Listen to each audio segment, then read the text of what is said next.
Hello, ഇന്ന് എൻ്റെ ഒരു day in my life video ആണ് കേട്ടോ. രാവിലെ ഏകദേശം ഒരു 7 ആയപ്പോൾ എണീറ്റിട്ടുണ്ട്. കാരണം 7ക്ക് എണീറ്റാലേ എനിക്കിവിടെ മീൻ വാങ്ങിക്കാൻ കഴിയുള്ളൂ. 7:45 ഞാൻ സ്ഥിരം മീൻ വാങ്ങിക്കുന്ന മീൻകാരൻ പോവുക. അത് കഴിഞ്ഞാൽ പിന്നെ മീൻ കിട്ടൂല. അപ്പം മീനൊന്നും സ്റ്റോക്ക് ഇല്ലാത്തതുകൊണ്ട് ഞാൻ കുറച്ച് കഷ്ണം മീൻ വാങ്ങിച്ചിട്ടുണ്ട്. എന്താ വെച്ചാൽ രാവിലെ തന്നെ മീൻ മുറിച്ച് കറി വെക്കുമ്പോഴേക്കും നല്ലോണം ലേറ്റ് ആവും. അപ്പോൾ പിന്നെ ഞാൻ കുറച്ച് കഷ്ണം മീനും വാങ്ങിച്ച്, പിന്നെ മാന്ത, കൂന്ത, ചെമ്മീൻ ഞാൻ വാങ്ങിക്കുമ്പോൾ 3-4 ദിവസത്തേക്കുള്ളത് ഒന്നിച്ച് വാങ്ങിക്കും കേട്ടോ. എന്നിട്ട് മുറിച്ച് ഫ്രീസറിൽ ഓരോ ഓരോ ബോക്സിലാക്കിയിട്ട് വെക്കുകയാണ് ചെയ്യുക. അപ്പോൾ തൽക്കാലം ഇപ്പം കറി വെക്കാനുള്ള മാത്രമേ ഞാൻ എടുക്കുന്നുള്ളൂ. കാരണം രാവിലെയൊക്കെ കിച്ചണിൽ നല്ല ചൂടാണ്. വൈകുന്നേരം ആകുമ്പോൾ പിന്നെ കുറച്ച് ഒരു കാറ്റൊക്കെ ഉണ്ടാവും. അപ്പോൾ അതുകൊണ്ട് മീൻ അങ്ങനെ തന്നെ ഫ്രിഡ്ജിലേക്ക് വെച്ച് ഇപ്പം കറി വെക്കാനുള്ള ആ കഷ്ണം മീൻ മാത്രം എടുത്ത് അപ്പോഴേക്ക് പഴം കോഴിമുട്ടിയൊക്കെ ഒന്ന് റെഡിയാക്കി വെച്ചിട്ടോ. മോന് വേണ്ടിയിട്ടാണ് പഴം കോഴിമുട്ടിയും പുഴുങ്ങിയത്. പിന്നെ പച്ചക്കറി ആണെങ്കിൽ ഉപ്പേരി വെക്കാനും ഒന്നും ഫ്രിഡ്ജിൽ സ്റ്റോക്ക് ഇല്ല കേട്ടോ. അരിഞ്ഞു വെച്ച പച്ചക്കറി കഴിഞ്ഞിട്ടുണ്ട്. അപ്പം 2-3 ദിവസം ഞാൻ പിന്നെ അങ്ങനെ പച്ചക്കറി ഇല്ലെങ്കിൽ കടല, മമ്പയർ, ചെറുപയറൊക്കെ ഉപ്പേരി വെച്ചിട്ട് അഡ്ജസ്റ്റ് ചെയ്യേ. കാരണം ഇപ്പം വെക്കേഷൻ ആയതുകൊണ്ട് പുറത്ത് പോകുന്ന കുറവാണല്ലോ. സ്കൂളിലെ ദിവസമാണെങ്കിൽ പച്ചക്കറി തീർന്നാൽ പെട്ടെന്ന് നമുക്ക് സ്കൂളിട്ട് വരുമ്പോൾ വാങ്ങാം. ഇതിപ്പോൾ വെക്കേഷൻ ആയതുകൊണ്ട് അതിനായിട്ട് ഇനി പുറത്ത് പോകാനാണെങ്കിൽ എനിക്കൊരു മടി. അവർ 2-3 ദിവസം ഇനിയിപ്പോൾ ഇങ്ങനെ പോട്ടെ എന്ന് വിചാരിച്ച് പിന്നെ കുക്കറിലാണ് ചോറ് വെക്കുന്നത്. ചിലപ്പം കുക്കറിൽ വെക്കും, ചിലപ്പം സാധാ പോലെ ചെമ്പിൽ തെർമൽ കുക്കറിലേക്ക് ഇറക്കി വെച്ചിട്ട് അങ്ങനെയും വെക്കും കേട്ടോ. അപ്പോൾ ഇന്ന് കറി വെക്കാൻ ഞാൻ ഇതിന് മുമ്പ് ഒരു വീഡിയോയിൽ പറഞ്ഞിട്ടുണ്ടായിരുന്നു. യൂട്യൂബിൽ കണ്ട ഒരു നമുക്ക് കുറച്ചുകൂടി ഈസി ആയിട്ടും ടേസ്റ്റി ആയിട്ടും തോന്നിയാൽ പിന്നെ നമ്മൾ പിന്നെ അതല്ലേ ചെയ്യുള്ളൂ.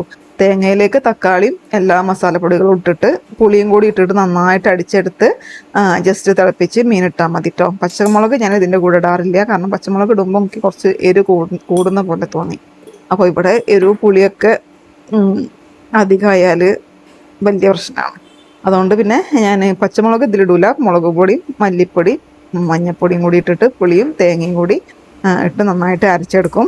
ഇതിപ്പോൾ ഫ്രീസറിൽ വെച്ച തേങ്ങ ആയതുകൊണ്ട് ഞാൻ കുറച്ച് ചൂടുവെള്ളം ഒഴിച്ചിട്ടാട്ടോ അരയ്ക്കുന്നത്. അങ്ങനെ നന്നായിട്ട് ഇങ്ങനെ അരയ്ക്കുമ്പോൾ പെട്ടെന്ന് തേങ്ങ അരിഞ്ഞു വരുന്ന പോലെയും തോന്നിയിട്ടോ എനിക്ക് തോന്നിയതാണെന്ന് അറിയില്ല. എന്തോ സാധാരണ തേങ്ങ മാത്രം അരയ്ക്കുന്നതിനേക്കാളും ഇങ്ങനെ അരയ്ക്കുമ്പോൾ പെട്ടെന്ന് തന്നെ തേങ്ങ അരിഞ്ഞു വരുന്ന പോലെ തോന്നിയിട്ടുണ്ട്. നല്ല സ്മൂത്ത് ടെക്സ്ചർ കിട്ടുവേ. ഇപ്പോൾ ഇതാ നമ്മൾ തേങ്ങ ഒക്കെ അടിയുമ്പോഴേക്ക് നമുക്ക് പൊരിക്കാനുള്ള മീനൊക്കെ ഒന്ന് മസാല തേച്ച് വെക്കാം. ഞാൻ മസാലയിലേക്ക് കാര്യമായിട്ട് അങ്ങനെ ഒന്നും ചേർക്കാറില്ല. മുളക് പൊടിയും മഞ്ഞൾപ്പൊടി, ഉപ്പ് മാത്രമേ ചേർക്കാറുള്ളൂ കേട്ടോ. അപ്പോഴേക്ക് തേങ്ങ ഒക്കെ റെഡി ആയിട്ട് വന്നിട്ടുണ്ട്. ഇനി നമുക്ക് ഈ കുക്കറിൽ ഈ മിക്സിയിലുള്ളത് ഒന്ന് ഇതിലേക്ക് ഒഴിച്ചിട്ട് ജസ്റ്റ് തിളപ്പിച്ച് മീൻ ഇട്ടാൽ നമ്മുടെ കറീൻ്റെ പണി കഴിയും. അപ്പോഴേക്ക് ഞാൻ മിക്സി ഒന്ന് കഴുകി വെച്ചതാണ്. മഞ്ഞപ്പൊടി ഇട്ട് അടിക്കുന്നതുകൊണ്ട് ആ മൂടി പെട്ടെന്ന് മഞ്ഞക്കളറാവാതിരിക്കാൻ വേണ്ടി അപ്പോൾ തന്നെ ഒന്ന് കഴുകി വെക്കുകയാണ്. പച്ചമുളക് ഇട്ടിട്ട് നന്നായിട്ട് തിളപ്പിക്കാൻ വെച്ചിട്ടുണ്ട്. ഇന്നലത്തെ കറി കുറച്ച് ബാക്കിയുണ്ട്. അത് രാവിലെ പത്തിരിക്ക് എടുക്കാമെന്ന് വിചാരിച്ച് ഇന്ന് രാവിലേക്ക് കണ്ണുവച്ച പത്തിരിയാണ് ഇട്ടുണ്ടാക്കുന്നത്. കണ്ണുവച്ച പത്തിരിൻ്റെ റെസിപ്പിയൊക്കെ ഞാൻ മുമ്പ് ഷെയർ ചെയ്തിട്ടുണ്ട്. മൈദപ്പൊടിയും നമ്മുടെ ആട്ടപ്പൊടിയും കൂടി കുറേശ്ശെ രണ്ടും കൂടി മിക്സ് ചെയ്തിട്ടാണ് കണ്ണുവച്ച പത്തിരി ഉണ്ടാക്കുക. അപ്പോൾ കുപ്പിയിലുള്ള മൈദ തീർന്നിട്ടുണ്ടായിരുന്നു. അപ്പം ഞാൻ അതൊന്ന് അതിലേക്ക് ഇട്ട് വെക്കുന്നുണ്ട്. അപ്പോഴേക്ക് കറി തിളച്ചിട്ടുണ്ടായിരുന്നേ. ഞാൻ മീനിട്ടിട്ട് അതൊന്ന് സെറ്റാക്കി വരുമ്പോഴേക്ക് നമുക്ക് പൊടിയൊക്കെ ഒന്ന് കുഴച്ചെടുക്കുകയും ചെയ്യാം. നല്ല മീനായിരുന്നു കേട്ടോ അത്. ഐക്കോറപ്പാരാന്നോ എന്തോ ആണ് ഒരു മീൻ പേര് പറഞ്ഞത്. പക്ഷെ നല്ല ഫ്ലഷുള്ള മീനായിരുന്നു. എനിക്ക് തോന്നുന്നു ബിരിയാണിയൊക്കെ വെക്കാൻ നന്നായിരിക്കുന്നു തോന്നി. പൊരിച്ചപ്പോഴൊക്കെ നല്ല ടേസ്റ്റ് ഉണ്ടായിരുന്നേ. അപ്പോൾ ഞാനത് പൊടി എടുക്കുമ്പോഴേക്ക് ജസ്റ്റ് ഒന്ന് തിളച്ച് പോയിട്ടുണ്ടായിരുന്നു. അതൊന്ന് ജസ്റ്റ് ഒന്ന് തുടച്ചെടുത്തതാണേ. അപ്പോഴേക്ക് നമ്മുടെ പൊടിയൊക്കെ നമ്മൾ പത്തിരിക്കുള്ള പൊടിയൊക്കെ ഒന്ന് കുഴയ്ക്കാൻ വെച്ചിട്ടുണ്ട്. നമ്മൾ പിന്നെ ഈ ബീറ്ററിലാണ് കേട്ടോ.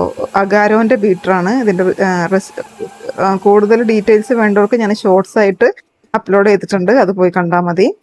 അപ്പോൾ ഞാനത് കുഴച്ചെടുത്ത് ഇനി അത് പരത്തിയെടുക്കണം. കണ്ണുവച്ച പത്തിരി ആകുമ്പം കുറച്ച് സമയം വേണമല്ലോ നമുക്ക്.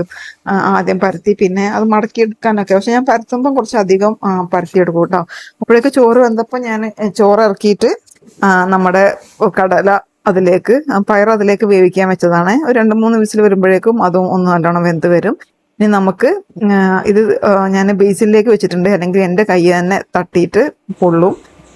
അപ്പോൾ ഇനി പത്തിരിയൊക്കെ പരത്തിയിട്ട് നമുക്ക് ബ്രേക്ക്ഫാസ്റ്റ് അപ്പോഴേക്ക് റെഡിയാക്കി എടുക്കാം. ഈ കണ്ണുവച്ച പത്തിരി ഉണ്ടാക്കി വെക്കുമ്പോൾ ഞാൻ കുറച്ച് അധികം ഉണ്ടാക്കും കേട്ടോ. അതായത് ഇപ്പോഴേക്ക് ഉള്ളത് മാത്രമല്ല ഉണ്ടാക്കുക, കുറച്ചധികം ഉണ്ടാക്കിയിട്ട് ജസ്റ്റ് ഒന്ന് ചൂടാക്കിയിട്ട് ഫ്രിഡ്ജിൽ വെക്കും. അതാകുമ്പോൾ പിന്നെ നമുക്ക് ഡിന്നറിനോ അല്ലെങ്കിൽ പിറ്റേ ദിവസം രാവിലെയൊക്കെ പെട്ടെന്ന് ഈസി ആയിട്ട് എടുത്ത് ചുട്ടാൽ മതിയല്ലോ. അപ്പം ഞാൻ പത്തിരി ചുടാൻ ഉള്ള സമയത്ത് തന്നെ ഞാൻ പയറും കറിയൊക്കെ വറവിടാൻ വേണ്ടിയിട്ട് ഉള്ളി ഒന്ന് തൂമിക്കാൻ വെച്ചിട്ടുണ്ട്. പിന്നെ ഈ മീൻ പൊരിക്കണം. അപ്പോൾ 3 അടുപ്പും കൂടി ഏകദേശം സമയം 9 മണി ആവാനായിട്ടോ. കാരണം ഇവിടെ മോനൊരു ഷോപ്പിൽ പോകുന്നുണ്ട് വെക്കേഷൻ ആയതുകൊണ്ട്. അപ്പോൾ അവൻ ചോറ് പോകുമ്പോൾ അപ്പോൾ അപ്പോഴേക്കും എല്ലാം റെഡി ആയിട്ട് വരണം. അപ്പോൾ പത്തിരിയും പൊരിച്ചതും ഒക്കെ ഓരോ അടുപ്പിൽ അങ്ങനെ ആവുന്നുണ്ട്. അപ്പോൾ അങ്ങനെ അവൻ പോകുന്നതുകൊണ്ട് തന്നെ 9:15 ആകുമ്പോഴേക്കും എൻ്റെ പണിയും കഴിയും കേട്ടോ. കുക്കിങ്ങിൻ്റെ എല്ലാ പണികളും ആ സമയമാകുമ്പോഴേക്കും കഴിഞ്ഞാൽ നമ്മളും ഫ്രീ ആവും. ഈ കുക്കിംഗ് കഴിഞ്ഞാൽ തന്നെ നമുക്ക് വേറെ എന്തൊക്കെയോ പണി കഴിഞ്ഞ പോലാണല്ലോ. പിന്നെ ക്ലീനിങ്ങിനൊക്കെ ഇഷ്ടംപോലെ സമയം ഉണ്ടാവും. ഈ ചൂടാണ് ഇപ്പോഴത്തെ ഒരു പ്രശ്നം. ചൂട് കാരണം കുറേ നേരം അടുക്കളയിൽ നിൽക്കാൻ വയ്യ. പിന്നെ ഞാനൊരു പത്തിരി കഴിക്കാമെന്ന് വിചാരിച്ചിട്ടോ. എനിക്ക് നല്ല ക്രിസ്പി ആയിട്ടുള്ള പത്തിരിയാണ് ഇഷ്ടം. കാരണം പക്ഷേ ഈ ക്രിസ്പി ആണെങ്കിൽ കുറച്ചധികം നമ്മൾ ഓയിലൊക്കെ ചേർക്കണം. അപ്പോഴേക്ക് കുക്കർ തുറന്നിട്ട് ഞാൻ ചോറൊന്ന് വാർത്താണ്. ചോറ് വാർത്തൊന്ന് ചൂടാറിയാലല്ലേ നമുക്കത് ടിഫിനിലേക്ക് ആക്കാൻ പറ്റുള്ളൂ. അപ്പോൾ ചോറ് വാർത്തി വെച്ച് ഇനി നമുക്ക് രാവിലത്തെ പാത്രങ്ങളൊക്കെ കഴുകാനുണ്ട്. രാത്രി കഴുകി വെച്ച പാത്രങ്ങളൊന്നും എടുത്ത് വെച്ചിട്ടില്ല കേട്ടോ. അങ്ങനെ പാത്രങ്ങൾ കഴുകി വെച്ച് പൊടി കുഴച്ച പാത്രത്തിൽ ഞാൻ കുറച്ച് വെള്ളം ഒഴിച്ച് വെച്ചതാണ്. ഇനി പ്രത്യേകിച്ച് പണിയൊന്നുമില്ല, ജസ്റ്റ് ഒന്ന് അടക്കി ഒതുക്കി വെക്കാനുണ്ട്. ഇതിപ്പം AC ഒരൊറ്റ റൂമിലേ ഉള്ളൂ, അതുകൊണ്ട് തന്നെ സുഖമാണ്. എല്ലാവരും ഒരൊറ്റ ഈ റൂമിൽ തന്നെയാണ് കിടക്കുക. താഴെ അവിടെ ഇവിടെയൊക്കെ ആയിട്ട് 4 പേരും ഇവിടെ തന്നെയാണ് കിടക്കുക. അപ്പോൾ പിന്നെ രാവിലെ ബെഡ്ഷീറ്റൊക്കെ ഒന്ന് മോന് പോകുമ്പോൾ അത് ജസ്റ്റ് ഒന്ന് മടക്കിയിട്ട് കട്ടിൻ്റെ ഉള്ളിലേക്ക് നീക്കി വെച്ചതാട്ടോ. ഞാനതൊക്കെ ഒന്ന് എടുത്ത് ഇങ്ങനെ ഒരു ബോക്സിലാക്കി വെക്കും. കാരണം രാത്രി എടുക്കാനുള്ളതാണല്ലോ. പിന്നെ അൾമാറയിലേക്ക് വെച്ചിട്ട് കാര്യമില്ല, രാത്രി എന്തായാലും എടുക്കാനുള്ളതാണ്. അപ്പോൾ ഇങ്ങനെ വെക്കുമ്പം അതൊന്ന് ഒരു ഭാഗത്ത് നിൽക്കുകയും ചെയ്തോളും, കുറച്ച് നീറ്റായിട്ട് കിടക്കുകയും ചെയ്യും. അപ്പോൾ ഞാൻ ആ പണി കഴിഞ്ഞപ്പോഴേക്കും മോൻ്റെ കുളിയെ കഴിഞ്ഞിട്ട് അവൻ വന്നിട്ടുണ്ടായിരുന്നേ. പിന്നെ അവന് ഫുഡ് എടുത്ത് കൊടുക്കണം. പിന്നെ കാരണം അവന് തീരെ സമയം ഉണ്ടാവില്ല, അപ്പോൾ ആ നേരത്താണ് എണീക്കുക. പിന്നെ വേഗം ഫുഡൊക്കെ എടുത്ത് കൊടുത്താൽ ചോറും പാക്ക് ചെയ്ത് കൊടുക്കാനുണ്ട്. അവന് പിന്നെ കറിയൊന്നും കൊണ്ടുപോകില്ല കേട്ടോ. ചോറും ഉപ്പേരിയും പൊരിച്ചത് എന്തെങ്കിലും ഉണ്ടെങ്കിൽ അത് മാത്രം മതി. കറി കൊണ്ടുപോകാൻ ഇഷ്ടമല്ല. അതുകൊണ്ട് ഞാൻ ഇന്നിപ്പോൾ പയറുപ്പേരിയും നമ്മുടെ കഷ്ണമീൻ പൊരിച്ചതും ഉണ്ടല്ലോ, അതാണ് കൊടുക്കണത്. അപ്പോൾ അത് പാക്ക് ചെയ്ത് വെച്ച് ജസ്റ്റ് ഒന്ന് ചൂടാറിയിട്ട് അടയ്ക്കുള്ളൂ കേട്ടോ. ഞാൻ ചായ കുടിച്ച് കഴിഞ്ഞപ്പം ഈ ഒരു ഷെൽഫ് ഒന്ന് വൃത്തിയാക്കാമെന്ന് വിചാരിച്ച് ഇവിടെ ഇതിലാണ് എല്ലാ പാത്രങ്ങളും വെക്കുക. അപ്പോൾ അതൊന്ന് വെച്ച് ഒന്ന് 2 ആഴ്ചയൊക്കെ അത് അങ്ങനെ തന്നെ ഉണ്ടാവും. പിന്നെ ഫുള്ളും മിക്സ് ആവും. അങ്ങനെ ഇടയ്ക്കിടയ്ക്ക് ഇതൊന്ന് റെഡിയാക്കി വെക്കുന്നത് ഒരു സ്ഥിര ഏർപ്പാടാട്ടോ. വെച്ചാൽ പിന്നെ 2 ദിവസം കാണുമ്പോൾ ഒരു സമാധാനമാണ്. പിന്നെ അടുക്കളയിൽ നല്ല ചൂടായപ്പോൾ ഞാൻ പെട്ടെന്ന് ആ പണിയെ കഴിച്ചിട്ടോ. പിന്നെ ഏകദേശം വൈകുന്നേരമായി. അപ്പോൾ ഉമ്മ കുറേ ദിവസമായി വീട്ടിലേക്ക് വിളിക്കണ്. അവിടെ വാഴ കുലച്ചിട്ട് പഴം കൊണ്ടുവരാൻ വേണ്ടിയിട്ടാട്ടോ. വന്ന് കൊണ്ടുപോകുന്നത്, പഴം പഴുത്ത് പോകുന്നുണ്ട് എന്നൊക്കെ പറഞ്ഞിട്ട്. പിന്നെ അപ്പോൾ ഞാൻ വിചാരിച്ചു എന്നാൽ പിന്നെ വൈകുന്നേരം വെയിലൊക്കെ അറിയിട്ടേ ഇപ്പോൾ എവിടെയെങ്കിലുമൊക്കെ പോവുള്ളൂ കേട്ടോ.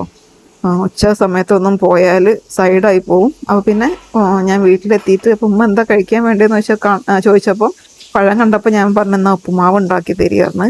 അപ്പോൾ ഉപ്പുമാവ് ഞാൻ എങ്ങനെ ഉണ്ടാക്കിയാലും അതിൻ്റെ ഒരു ടേസ്റ്റ് കിട്ടൂല കേട്ടോ. ഉമ്മ ഉണ്ടാക്കിയാൽ, അതുപോലെ എൻ്റെ സ്കൂളിലെ ഒരു ഫ്രണ്ട് ഉണ്ട് സുനിത, അവളുടെ ഉപ്പുമാവൊക്കെ അടിപൊളി ഉപ്പുമാവാണ്. അപ്പോൾ ഉമ്മനോട് ഞാൻ പറയട്ടോ, ഞാൻ ഉണ്ടാക്കിയാലും ഞാൻ ടേസ്റ്റ് ഒന്നും കിട്ടൂല. ഉമ്മ അറിയാം അതെന്താ അങ്ങനെ. ഉപ്പുമാവ് ഉണ്ടാക്കാൻ സാധാരണ എല്ലാവർക്കും ഭയങ്കര എളുപ്പമാണല്ലോ, പക്ഷെ അങ്ങനത്തെ പണികളൊന്നും എനിക്ക് തീരെ നന്നാവില്ല.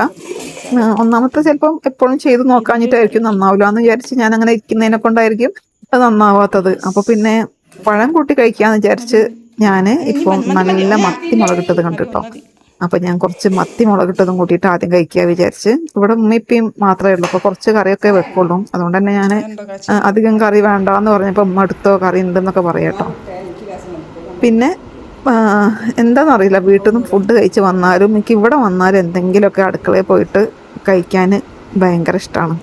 അത് എല്ലാവർക്കും അങ്ങനെയൊക്കെ തന്നെ ആയിരിക്കൂലേ, വീട്ടിൽ പോയാൽ എന്തെങ്കിലുമൊക്കെ കഴിക്കാൻ. അപ്പം നല്ല മത്തിയായിരുന്നു കേട്ടോ. ഞാൻ ഇത് കാണുമ്പോൾ തന്നെ എനിക്കിപ്പം ഉപ്മാവ് കഴിക്കാൻ തോന്നുന്നുണ്ട് സത്യം പറഞ്ഞാൽ.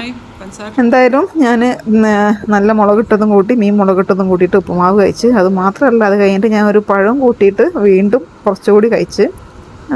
ഉമ്മ പറയുന്നുണ്ട് അത് കഴിച്ചോ, ഇനി ഇവിടെ ആരും കഴിക്കൂല എന്നൊക്കെ പറയുന്നുണ്ട്. ഞാൻ എന്തായാലും എൻ്റെ രാത്രിയിലേക്കുള്ള ഫുഡൊക്കെ ഇവിടുന്ന് കഴിച്ച് സെറ്റാക്കി കേട്ടോ. പിന്നെ അമ്മ പോകുമ്പോൾ കുറേ സാധനങ്ങളൊക്കെ തന്നിട്ടുണ്ടായിരുന്നു. അതും കൂട്ടി ഒരു 9 മണിയാകുമ്പോഴേക്കും ഞാൻ തിരിച്ച് വീട്ടിലെത്തി.